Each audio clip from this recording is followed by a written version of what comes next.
My name is Ahmed Albastaki. This is my second talk at the Rockies. So thank you so much, Nikita. Thanks to the Rockies. I'm originally from Bahrain, which is a small island in the Middle East. This is where I'm originally from. Currently, I've been living in Stockholm, Sweden for 7 years. Before that, I lived a total of 4 years in the UK. So I've been in Europe around 11, almost 12 years now. I am not very old, I'm not very young, in the middle, okay? So hopefully today I can share with you some of my experiences and hopefully it can help all of you. A little bit of introduction. My name is Ahmed Albastaki. As I told you, I'm a senior concept artist at Goals. It's an indie, not an indie, it's a AAA studio. I am a co-founder of TWW Studios, which is an indie studio. This is mine and my friend. We both co-founded it.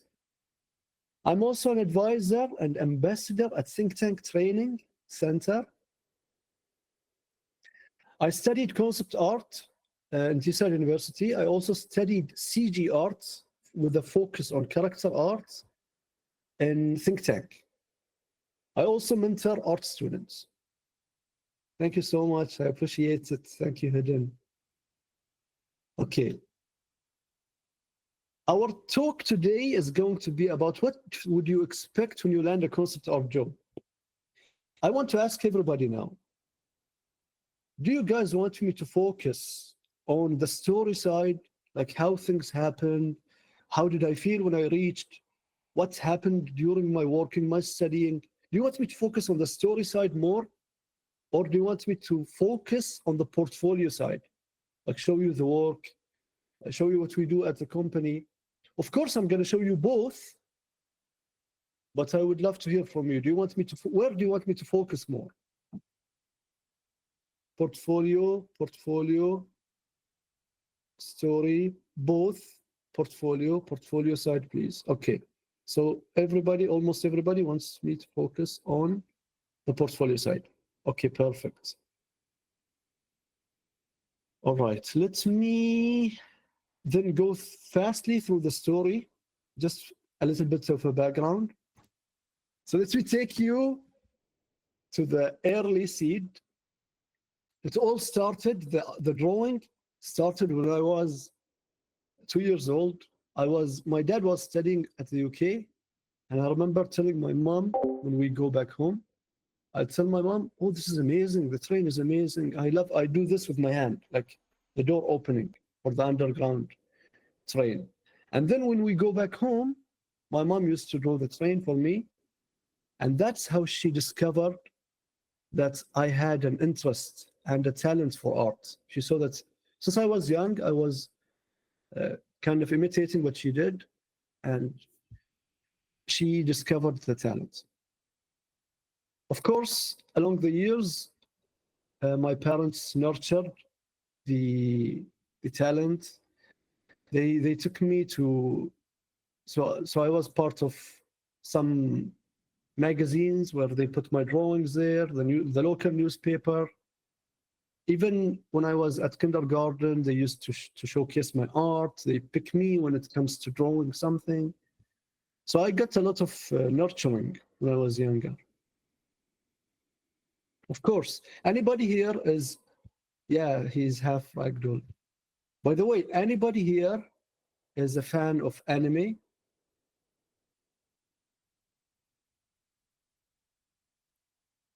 Robert, yes, definitely. Nice, love it. Dania, Yusuf, Adam, Matia. Yes, amazing. Yeah, me too. Anime had a huge impact on my life early on. And honestly, I wasn't into football a lot when I was younger. It was until I was 10 years old. I remember watching an anime called Shoot. I don't know the real name in Japan, but the translation name was Shoot. And this anime changed my life in a big way. And it really took me from only doing art to becoming the football captain of the class because of an anime. I got inspired and I loved football so much. I'm talking to you about this part because I want to tell you how powerful stories and anime and art can be, how powerful what we do can be. It can really change lives. And as you can see here, I went from just watching it to training to from the bench, as you can see on the left, from the bench to becoming the captain of the football team. And yeah, it was a big part of my life. Also, when we go back to class, or even when I'm at home, I have free time, I get out my sketchbook, I draw me and my friends as a comic book style. As you can see, I'm still doing it today. I did it for the talk, but that's what I used to do. I used to document our life with a little bit of exaggeration, and I used to show my friends, and they used to gather around. Oh, amazing! Hey, add me, make me more buff, make me, you know, me and my friends. And I used to do Dragon Ball kind of fights. One of our friends, I made him the strongest because he was really tough. And yeah, this kind of stuff. Also, I was a top student, so I was working really hard. Life was great. I was into art, into studying, into football. But as you know, when you have so much expectation, you have to perform, you have to do well, it can build a lot of internal pressure, right? It can build a lot of internal pressure, like how to keep up doing all of these things very well. When in Bahrain, my country, when you reach the 9th grade, it comes a part where your grades are shown to the whole country.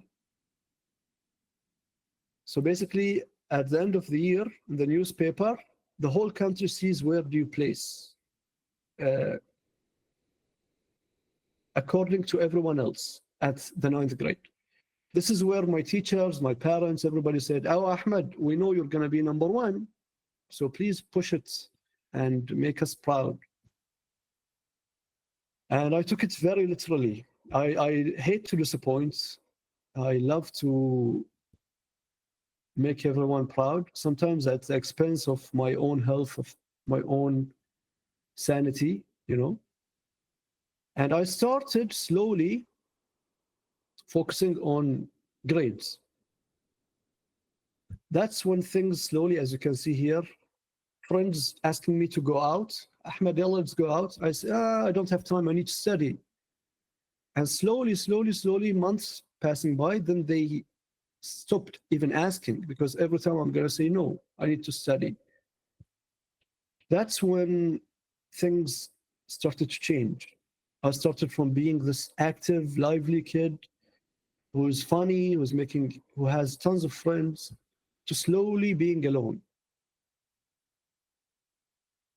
And with that, I'm sharing with you now personal details, but I want to share with you I remember I saw something Nikita shared, that the students, they are not looking for the titles in LinkedIn, the beautiful resume, in a way. Like everything is perfect. I went from here, then here, but to share part of the human behind it. And what, basically part of what makes you, what makes this story. I began even avoiding food. So I was extremely anorexic. At 14 years old, I was around 15 kg, 14 kg, which is around 30 pounds or 33 pounds, which is, very, very close to death. And it was a very, very tough period for my family, for me, for everybody, for my teachers. And people around the street, they look in a certain way. And some people giving me like, why are your parents leaving you like this? And what is wrong with them.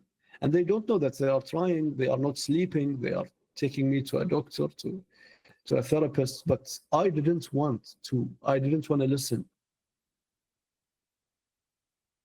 And this is where I think I hit rock bottom.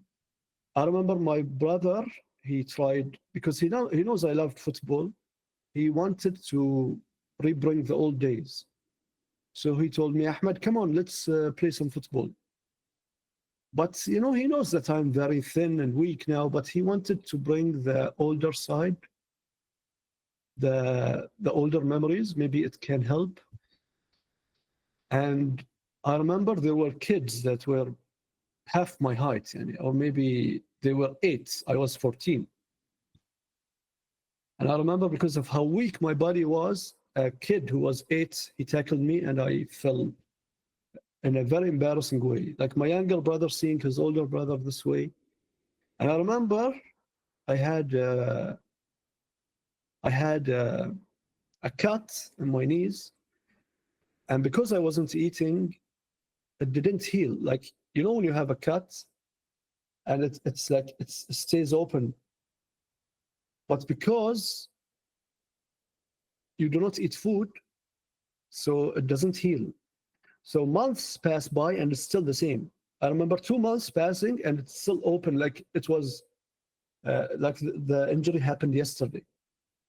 And the other things that come with it, when you, like, for example, do a hard physical activity, your sight goes. You don't see anything for a couple of for seconds, sometimes up to a minute and a half.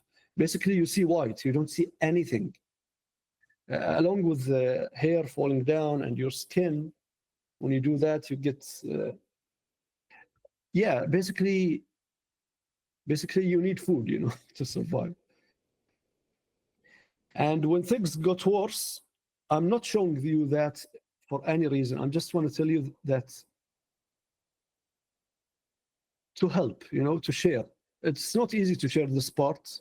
Of course, you imagine yourself in my shoes. It's very hard to share this. But I feel when I share this, it's more relatable because I know everybody goes through shit. Everybody goes through tough times.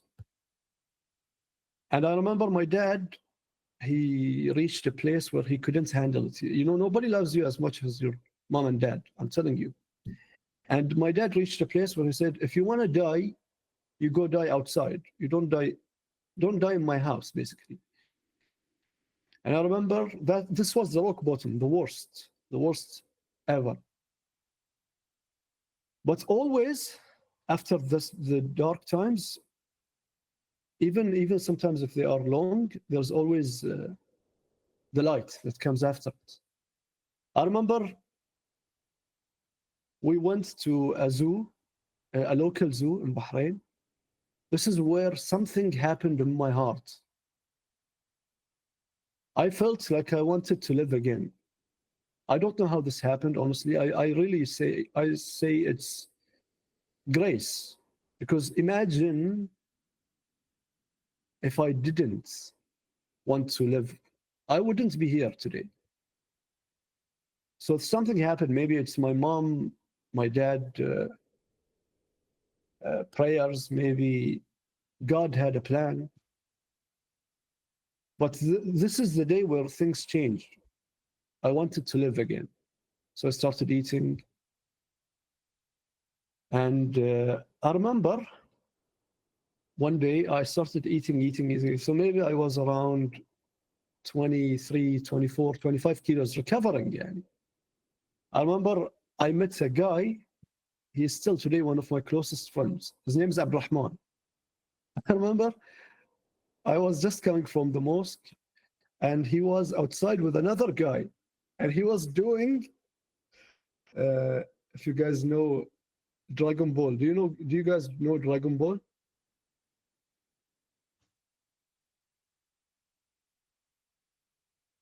Yes. So he was doing Kamehameha. Okay, Kamehameha. Okay. So I thought, okay, this guy is my type. He's crazy a bit, and I like him. I liked him just because of that. Kamehameha. And I told him, hey, You? He said, yeah. I told him, come to my house. Let's become friends. Wallah, that's literally how we became friends. I told him, hey, come. Okay. Come here, exactly. Okay. And then we started playing GameCube, Super Smash, one of the best games, honestly. This guy, he was into lifting weights. Okay. He was into lifting weights. He said, Yalla, let's go.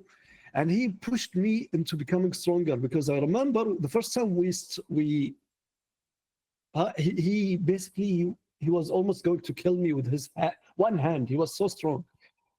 So that's how I started doing push-ups, pull-ups, lifting weights until 3 months later, I beat him. I won. I was eating and pushing and lifting.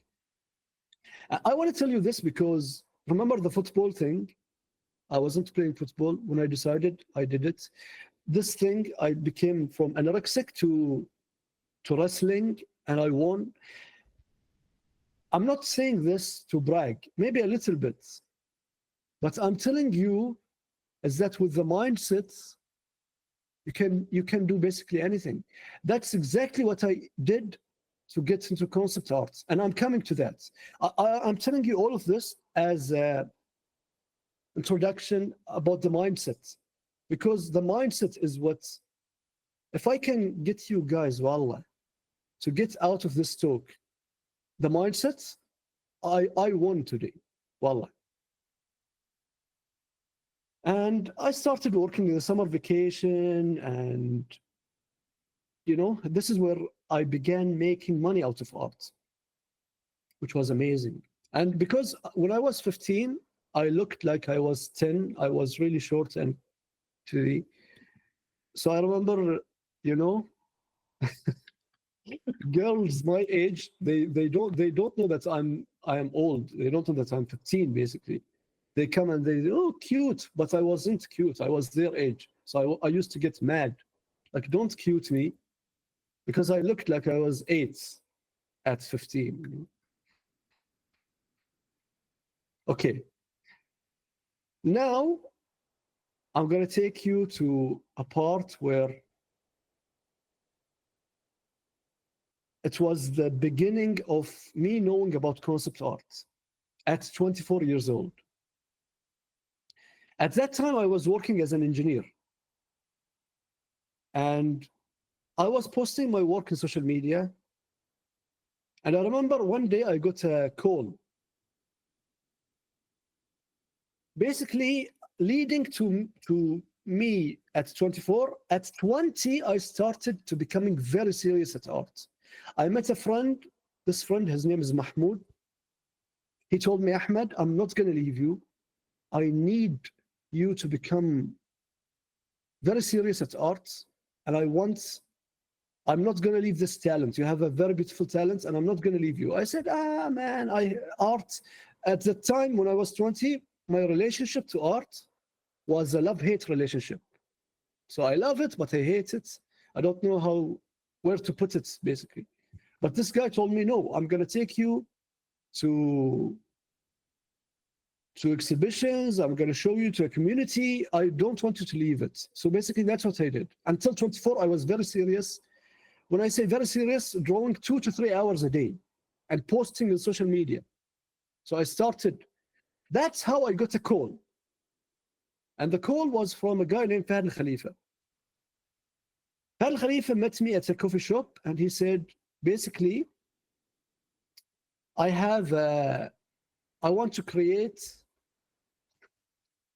Basically, he told me I want to create a gaming company. Okay.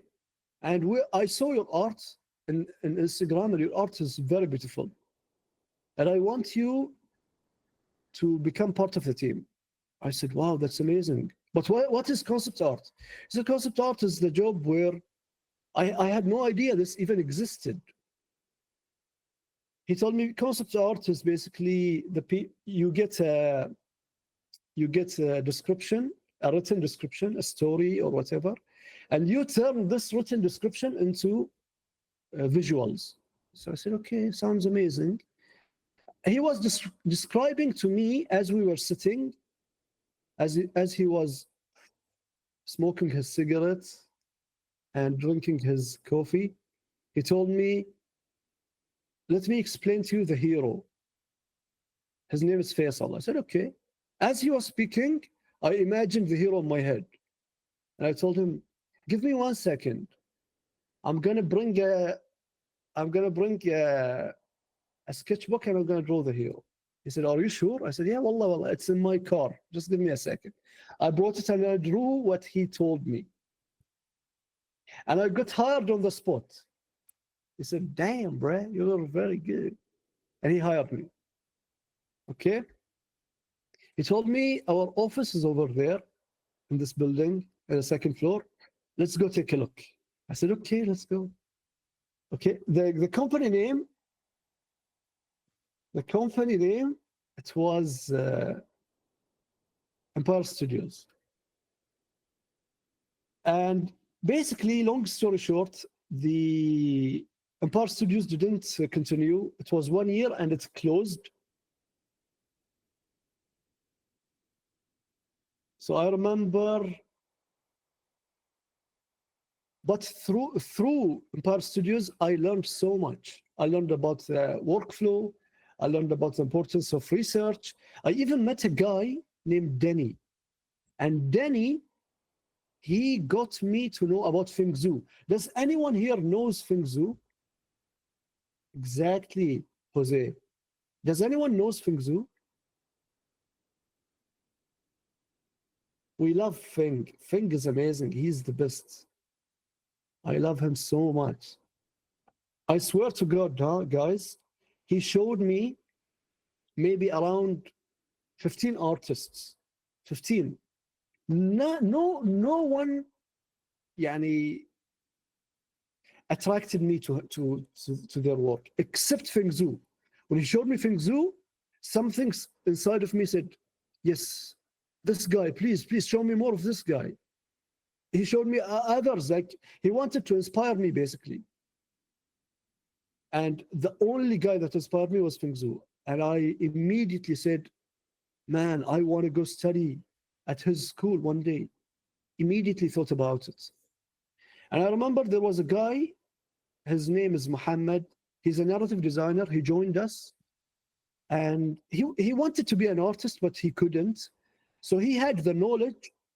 And I was relying mostly on my intuition, my time drawing, but I didn't know anything about fundamentals or nothing like that. And he had tons of books, basically about anatomy, perspective. And that's when I knew the importance of the fundamentals, because I was relying on, like natural talent in a way. As I told you, unfortunately, the dream shattered here. The studio closed, and I was back to engineering again. I was working 2 jobs at the time. So at the daytime, guys, I was working as an engineer from 7 until 2 p.m.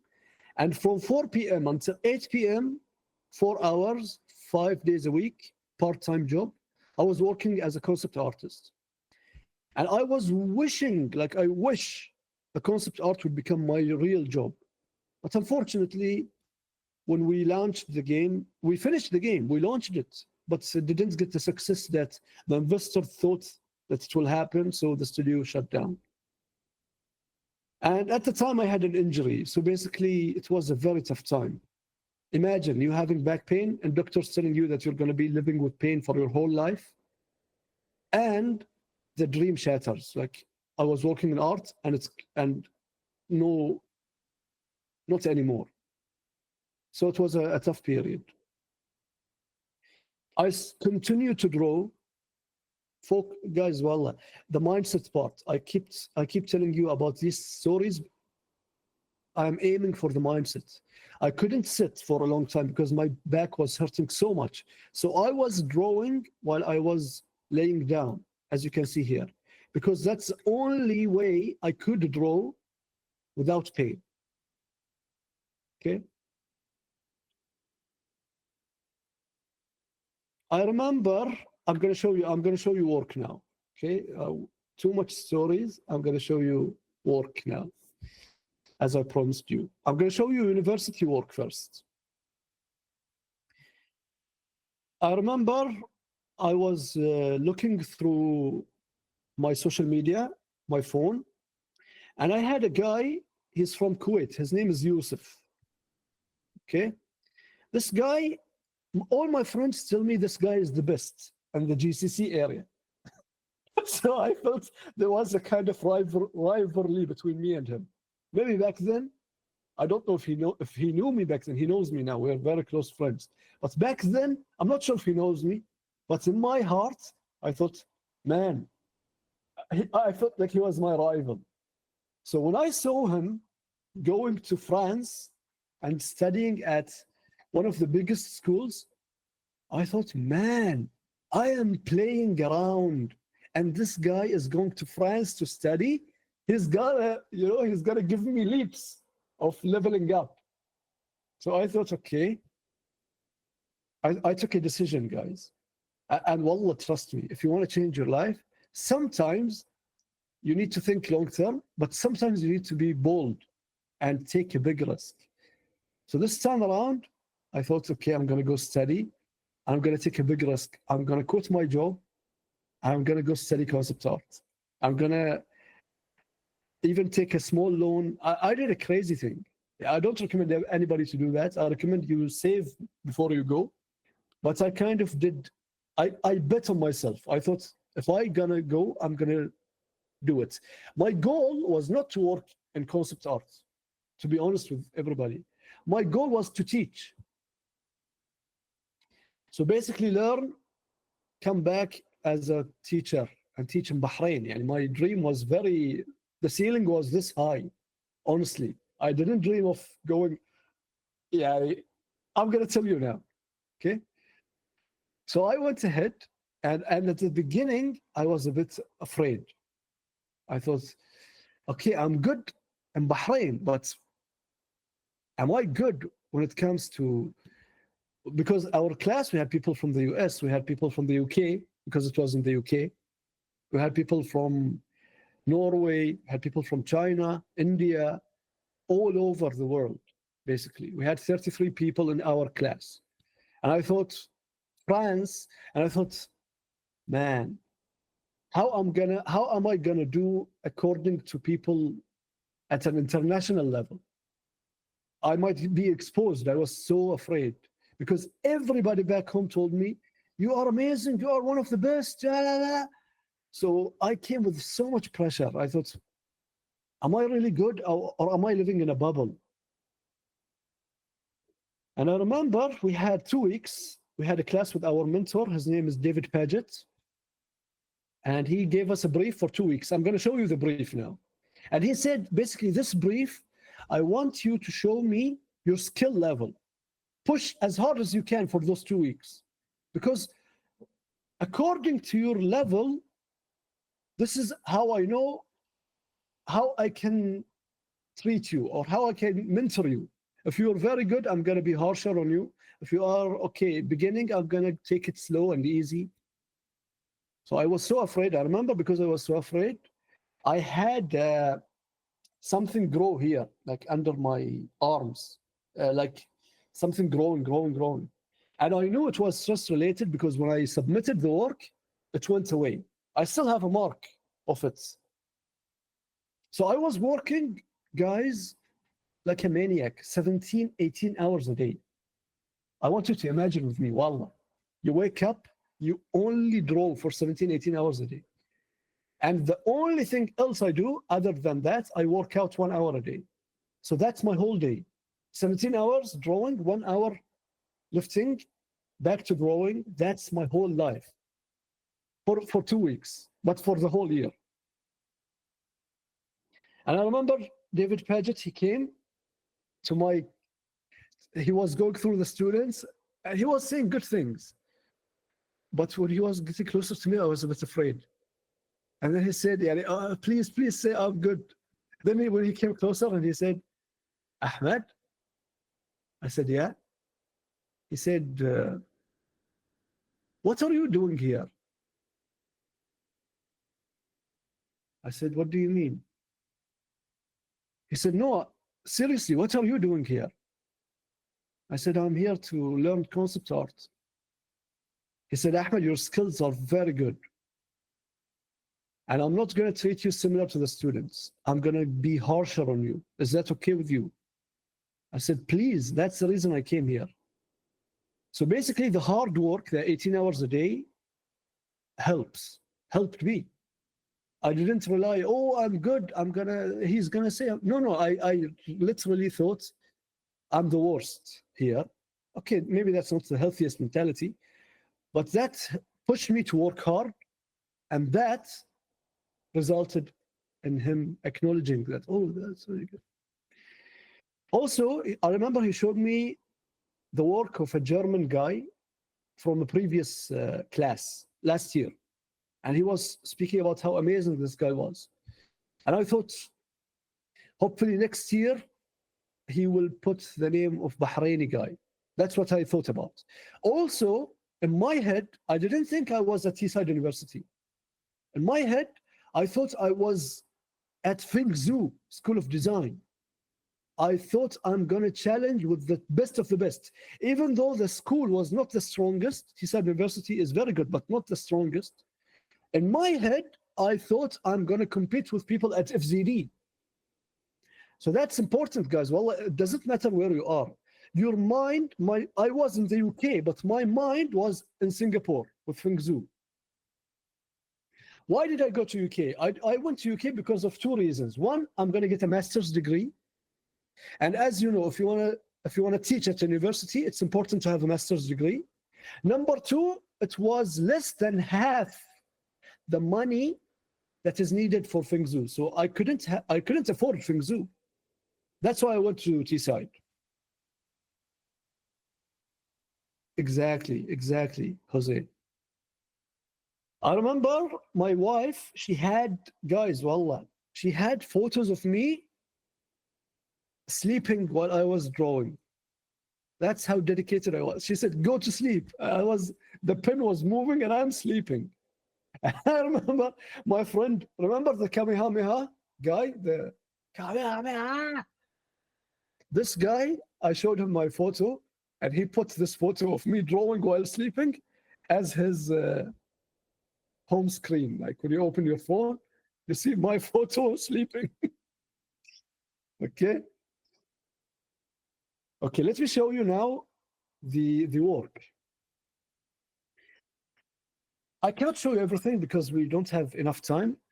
I will go fast through it, but this is one of the first briefs we had for university.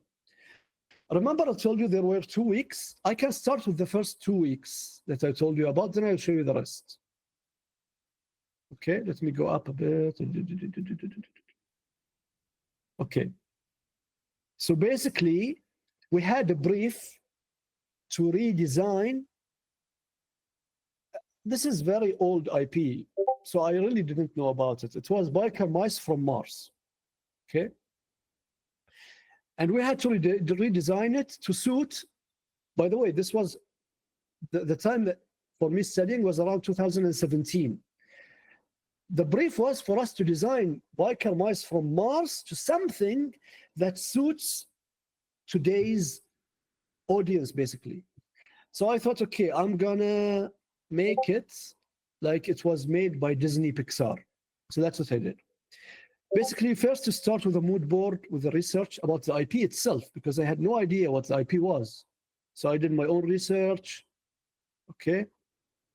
I read about his height, his weight, what does he wear. As you can see, all of this written stuff, I wrote it on my own. The photos, I gathered it from Google, but I did my own research. And then I researched the style that I want to mimic. So that's what I did also. I did the original IP, and then I did a research for the IP I want to take it to. So 2 IPs. I started with silhouettes, and then I picked one and I made variations out of it. And then I made the variations and then made some emotions out of it. I really love that because it gives your character it makes it feels like you know the character. It makes it more alive in a way.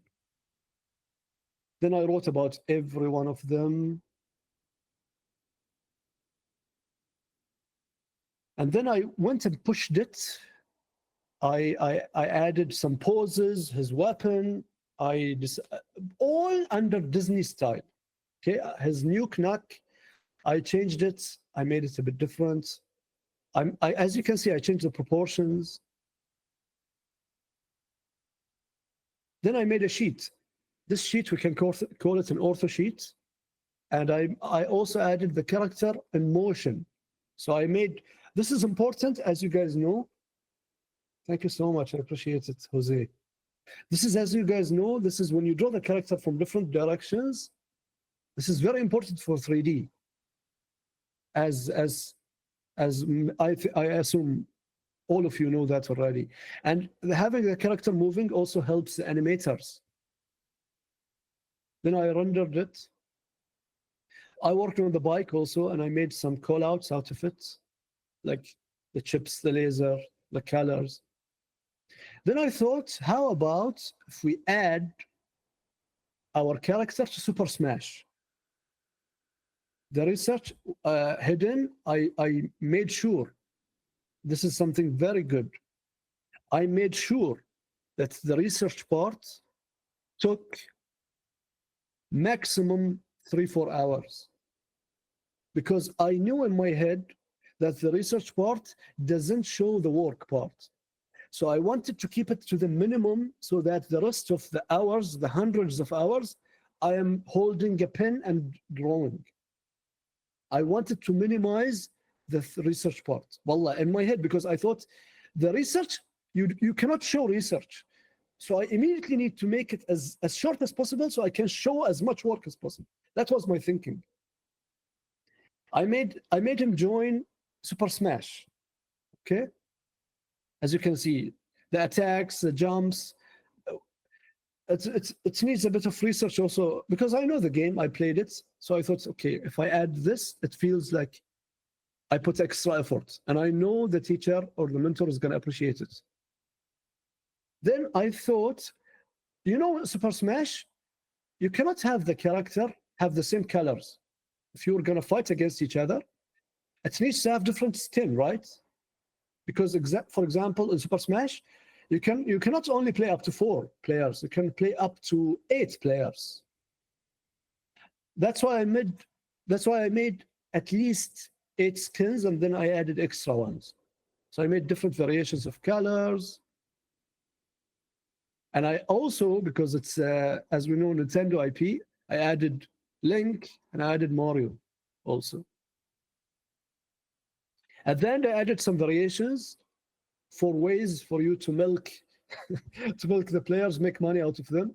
So you add the store where you need to pay money for you to get the custom part of it. It's just a way of thinking. This thinking helps you when you want to create anything. Think about the utility in game, not only the concept part, but imagine at the end of the day, the player is going to play this character. If it's not good enough, if it's not cool enough, they won't pay money for that. So always think about the end when you are concepting. Okay, so this is basically, guys, what I did for, as I told you, the 2 weeks. That's when he told me, okay, I'm not going to treat you like the rest. Okay, I'm going to go through the rest of the work very fast because, wallah, sadly, we don't have enough time. Sadly. So I'm going to go fast. So this is what I started with. For the major brief, I wanted to do He-Man. Maybe some of you know He-Man. I wanted to do He-Man, but this time in the IP of Blizzard Entertainment. Okay? So that's what I did. I took the hero, He-Man, and I pushed it. Close-ups. Ortho sheets. Taking it from line work to colors. Different color variations. Okay. I work on the horse also. Did some variations. Thank you, Sue. I appreciate it. Looks like a graduation. I told you I was taking it seriously. I was drawing at least 3 hours a day, at least. And as you can see, the horse, the armor. So basically everything, thinking about it from a game point of view. Okay. Then I rendered the character. Then I worked on the other guy, which is the bad guy, Skeletor. I did the exact same thing. So it started with line work, pushed it more, ortho sheets. Okay. And the dinosaur as his mount.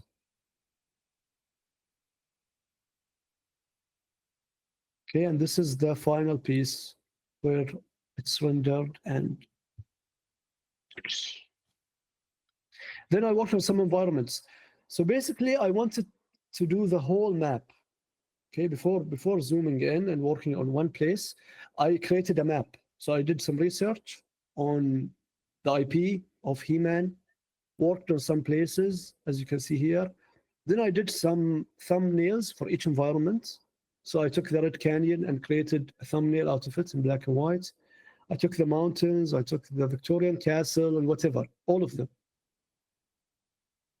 Woodfall Forest, Lava Castle. And then I took the ones that I liked and pushed them. So I did an ortho sheets for the design itself. And then I added it to an environment. Okay. I need to go fast. Okay. I will show you an example of me getting a feedback from a pro. Okay. So this is the first time I get feedback from a pro. We had a guy coming from one of the biggest companies. I don't want to mention the name.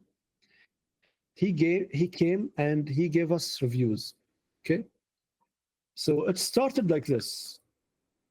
We were at the class and he gave us a presentation. Then he said, okay, guys, gather as a line and I'm going to give you feedback one by one. So bring your work in a USB, plug it in the laptop, and I'm going to look at your work and I'm going to give you feedback.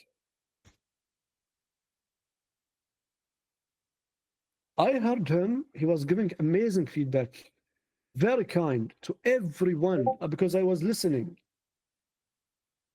And I was getting closer to coming to him. And then when it was my turn, he was looking without talking. Okay, he was looking and and I thought, is it good or not good? And then he said, it's too colorful. It hurts my eyes. It's too sweet. It hurts my teeth. He was talking to everybody in a very, yeah, it's very amazing, encouraging. But when it came to me, he was very blunt. He said some nice things, but you know, in my mind, you know, guys, if you get feedback from a pro for the first time, unfortunately, my mind captured the negative thing, and it crushed me at the time. Honestly, speaking honestly, I went back because like it hurt my teeth, and you know the expression is not very, it's not the nicest, you know, it hurt my teeth. Why? I went back. My friends, they told me, did you get the job? They were, wallah al-azim, they were telling me, hey, Ahmed, did you get the job? What's the salary? They were making fun because they thought he's going to hire me on the spot. I told him he hated my work. Okay. I guess in game, you got to make sure the players don't get, I say, exactly, yes. So yeah, that day I went home. It was you know, like damn. But I thought, yeah, it's okay. I'm gonna work harder to improve. And I remember I spoke to my mentor, David Paget, and I told him, I couldn't leave it. I told him, why did he give me like very hard feedback? And he said, there is one reason he gave you hard feedback, because your level is a bit higher. That's why he wanted you to improve. He didn't want to sugarcoat. And I told him, okay, but the way he said it. But yeah, I had a lot of learning to do, because I wasn't ready for very, very strong feedback back then. Okay, let me go fast through that. Okay, we are almost in the graduation part of the university, guys. I was almost graduating, and I started applying for jobs. Okay, and I remember applying to 32 jobs because my wife told me, Ahmed, we don't have to go to Bahrain and you teaching. Why don't you apply and we go for the industry? Try. I said, oh man, I don't know if I want to do it. Yeah, if I want to leave my country. She said, please do it. You never know what can happen. And I did it, and I got 2 yeses. I got one from Gameloft, and I got one from Paradox Interactive at Stockholm, Sweden. I did this test for both of them. Okay, and I can show you it was at the period from June till September. We were working on the final project. Okay, it was the final project time. And I can show you the work. 1 second. I can show you only the test part. Okay, let it load and I'm going to show you. 1 second. Open with Google Chrome. Okay. Okay, once it loads, I'm going to show you. Great work, Ahmed. I really enjoyed your backstory. It's really inspiring. Thank you so much. I appreciate it, Shadi. Thank you so much. By the way, at that time, my wife wanted us to go to the World Cup. Okay, it was in Russia back then. And my head, I was, oh man, I want to continue my work. So in vacation, I got a letter that Paradox Interactive, they want to have an interview with me. So I went to the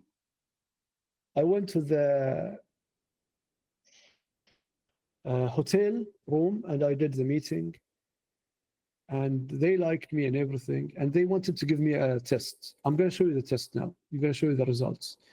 Of course, for uni, guys, I did so much work. I'm showing you basically 10% of what I did, okay, because there's no time.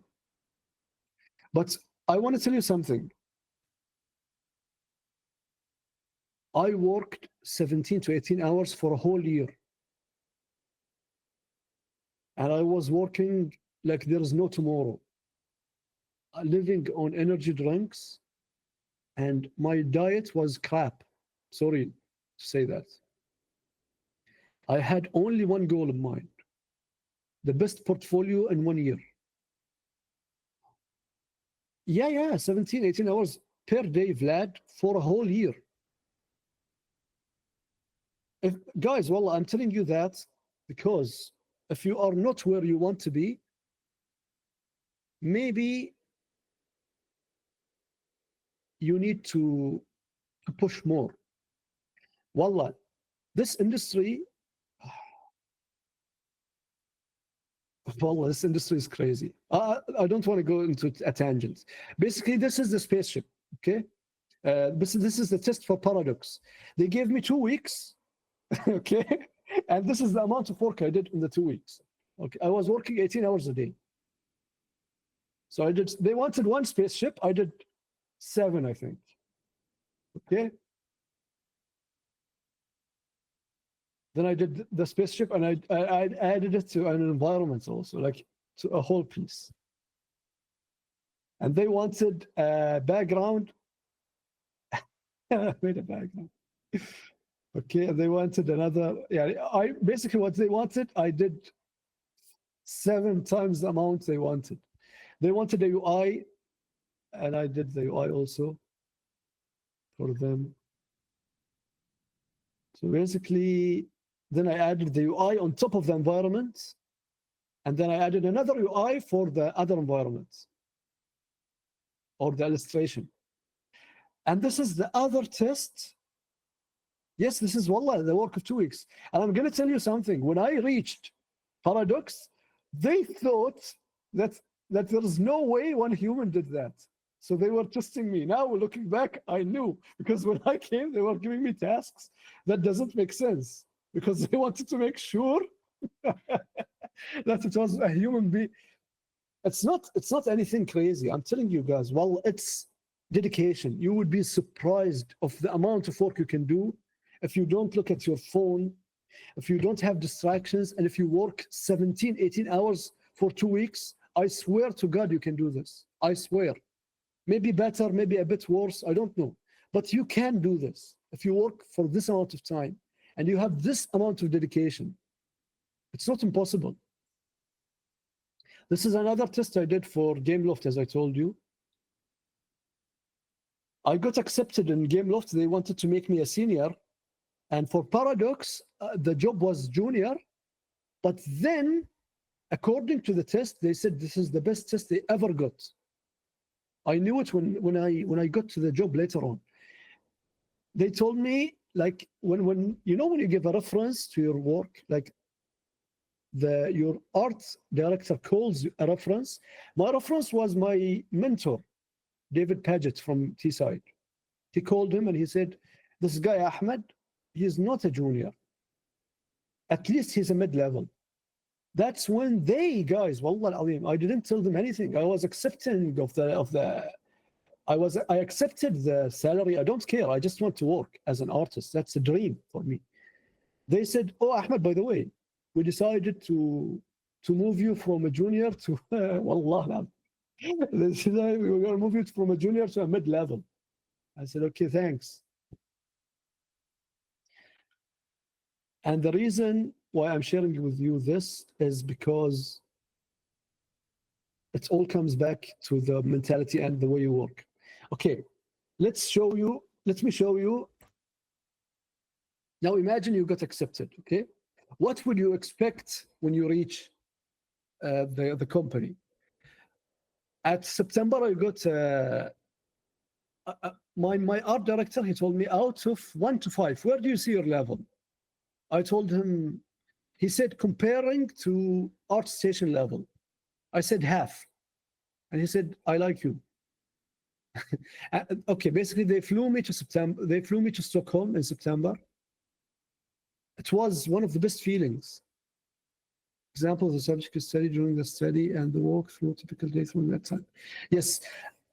Sadly, Shadi, it's hard to show you because I want to show you some of the work I do professionally, but no problem. When the Q&A comes, I can show you another thing. So basically, I reached Stockholm, and it was a feeling, amazing feeling. Well, imagine you get accepted and you reach, and they bring you get the flight, you get the hotel. I remember going to the job the first day in the lift, and the door opens, and I see Paradox Interactive, and I see the reception. Oh, welcome. It was like a dream, like a Titanic movie, you know. I hear the music, the lift opening, and welcome. And then my art director, he sneaked and he found me, and Ahmed, come. He took me around the office. He showed me where the artists are, where the engineers are, and everything. The 3D artists. He took me to a meeting room and he showed me the way they worked. By the way, I still use Miro, which was called before real-time board. I learned about real-time board from this day, by the way. I use it 7 years later. So this was the first time we work in Miro. It was called real-time board, and he showed me the projects. Then we had Fika, people from Sweden, they know what I mean.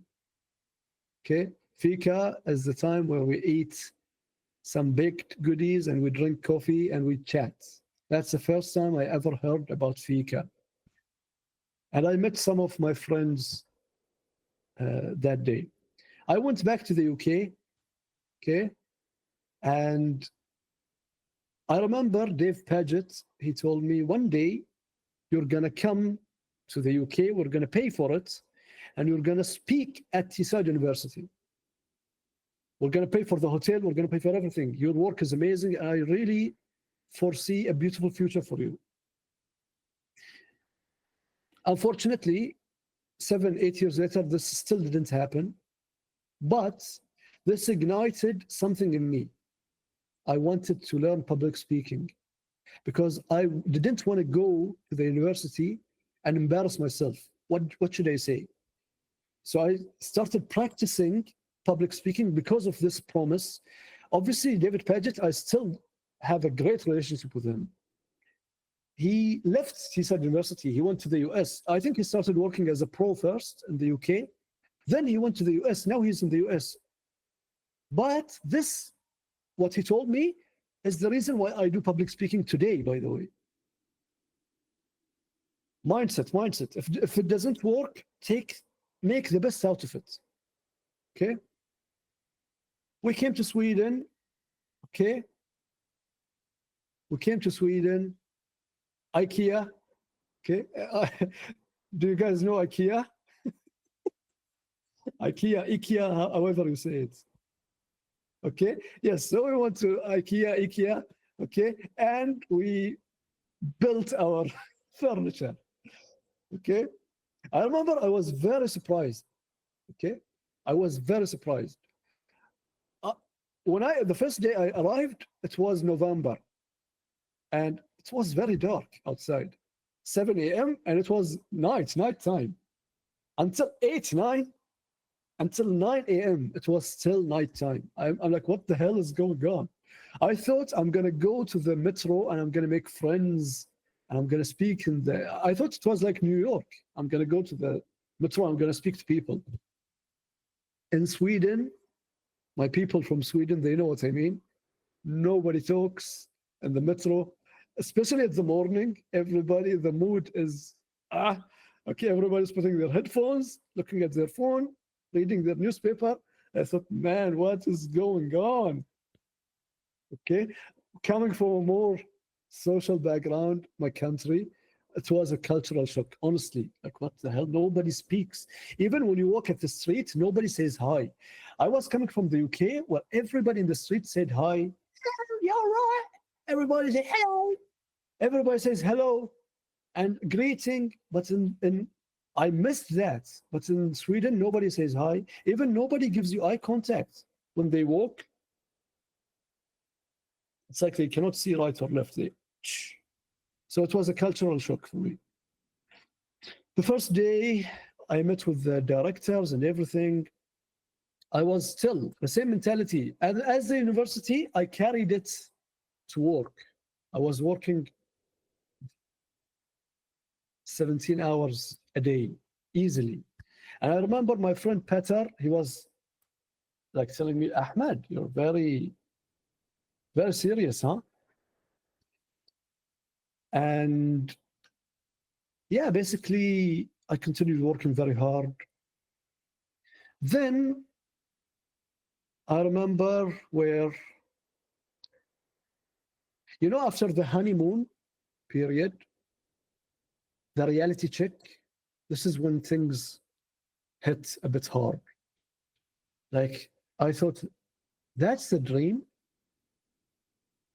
That's it. And I started subconsciously wanting to sabotage myself, wanting to, I started looking, because the temptation for short-term pleasures, like distractions, doing wrong things, started coming to my head. Because when things are hard, your mind plays tricks on you. It's kind of like you're afraid of doing great. You want to hurt yourself so that you can go down in a way. You think you don't belong. And this, along with the cultural shock, I thought, man, And I really had to. I even told my wife I cannot. I don't think I can. I cannot. I can continue. Honestly, this is tough, and I'm not sure I'm fitting in as well as I wanted to. She said, "That's not the Ahmed I know. The Ahmed I know is very resilient, and he doesn't quit. Push it for at least a year and a half, maximum 2 years. If you don't like it, then I will tell you to quit. But please persevere. Don't quit at the first when it gets hard. Yani. Keep pushing."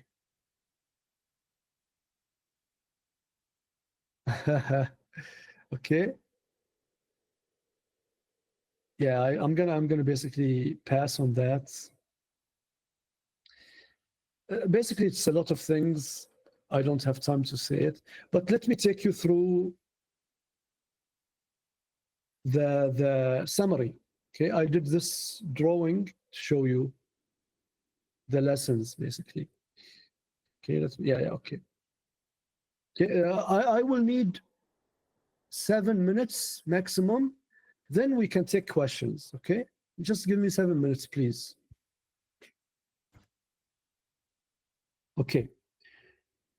Everything where I am today, which I'm very grateful for, guys, is a result of uh, unseen work, basically.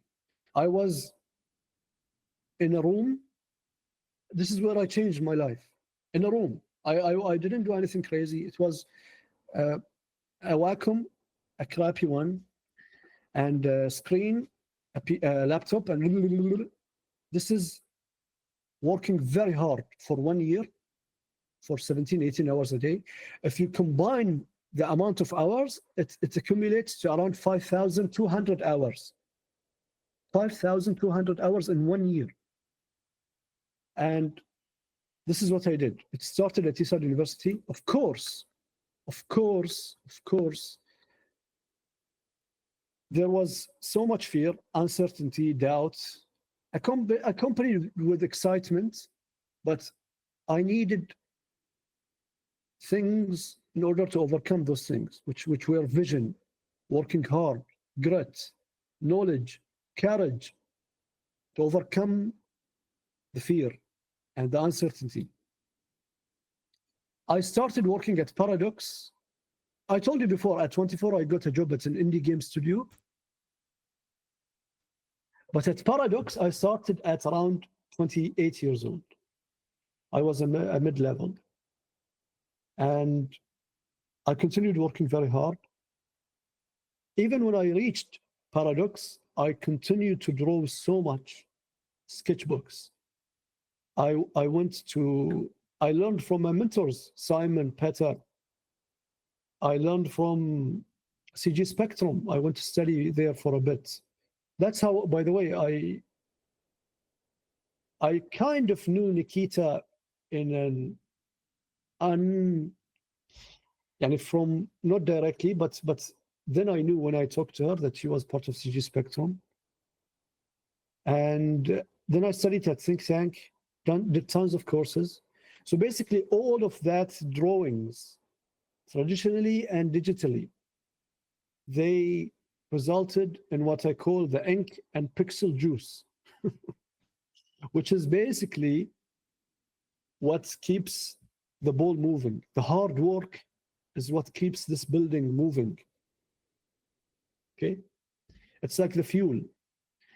Of course, at each level, guys, there are two fighting things. You have doubts and you face it with faith. You have failure and you face it with vision. You have fear and you face it with courage. And if you continue to work, if you continue to build, then what starts as roots, you can bear fruits out of it. I would have never, guys, imagined. If you asked me 10 years ago, would you imagine you would be here? I would tell you, no way. At that time, my dream was just to make money out of art. Even if the salary wasn't good, I just wanted to make money out of art. Today,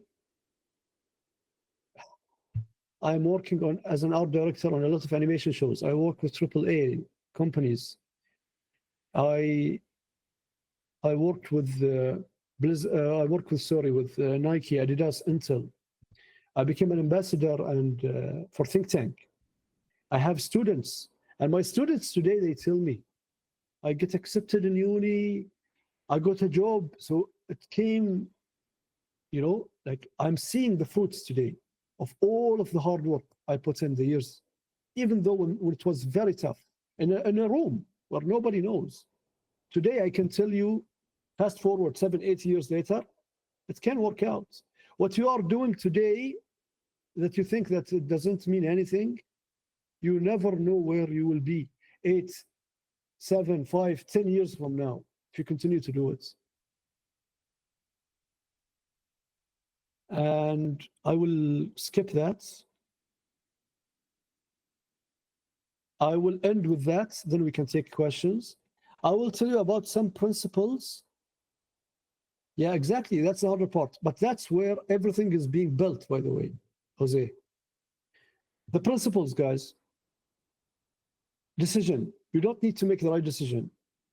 You need to make the decision right. Don't overthink. Am I doing it right or not? What you are doing currently, make sure it works. Effort. Remember when I told you about 17, 18 hours? Always ask yourself, did I give it 100%? Ask yourself this question. When was the last time you gave it 100%? Where really no stones were left unturned? Risk. Are you truly risking it? I wouldn't say go crazy, but 80% of the time, the risk should be low. You should be thinking very well. But 10% of the time, 20% of the time, the risk needs to be a bit high. Like, yes, let's go. For example, when I went to study 1 year without a job, without a safety net at the end, this is when my life changed. I'm not telling you to do exactly what I did, but I'm telling you there needs to be risk. Creativity doesn't come from consuming art only and media. It comes from living life. It comes from traveling, from having experiences, from living life. Balance. It's okay to be hyper-focused on art for a long period of time. I did that. But if you do that art only for a long period, that can be limiting. The holistic way is think of yourself as you are a spirit, you are a body, you are a biological being. You are not only your career. So work out, read, work on communication, spirituality, your family and friends. This is how you go for a longer time. Humility. Pride and not wanting to embarrass yourself is the enemy of growth. If you don't sometimes make a fool of yourself, you will never grow. You have no idea how many times I made a fool of myself. Allah al-Azim. I made a fool of myself more than I can count. But I did it in order to grow. And it was one of my biggest fears, honestly. Like doing something hard, putting myself out there. Because I always loved to pretend, when I was a bit younger, to pretend that everything is cool, it's all perfect, it's all under control. But when I came to Sweden, I had to face that part. Wallah, it was not easy at all. I had to face that part. Patience. Okay? Appreciate the unseen work. Guys, the unseen work is the roots needed before you see anything grows above the ground. What you are doing in the room, that's the hard work that nobody sees, is already working. For a plant to grow, it must grow the roots first. It doesn't grow the branches and the leaves. No, it grows underground first. Then it goes above. So if you do not see the results, don't think it's not working. It's working underground. The rule of wasted efforts. I love this rule. What you think is wasted is actually failures or detours that are needed for you to learn how things work. You can see them, reframe them as experiences, and it's all part of you becoming an expert. Me talking today, do you know how many times I embarrassed myself in public speaking?